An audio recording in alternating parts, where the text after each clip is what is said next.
আমি এখানটায় একটুখানি দাঁড়িয়ে তোমাদেরকে এক্সস্ট নোটটা একটু শোনাই। এক্সস্ট নোটটা শোনো। সাইড স্ট্যান্ড, ওকে।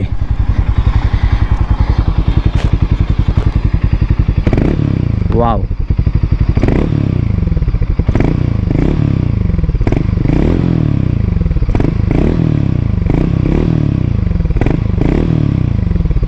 এই বাইকটা কাদের জন্য একদম অ্যাপ্রোপ্রিয়েট হবে বলো তো?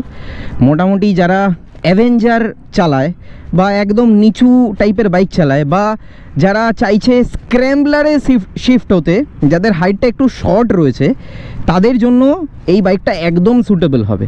আমি যদি বাইকটাকে এক হাতে এরমভাবে দাঁড় করাই, দেখো হাইট কিন্তু খুবই শর্ট, 5'4", 5'5" বা 5'3" পর্যন্ত কমফোর্টেবলি মোটামুটি ফ্ল্যাট ফিট করতে পারবে। এইটুকুনি আমার সম্যক ধারণা কিন্তু তৈরি হয়েছে এই বাইকটা এই মুহূর্তে চালিয়ে।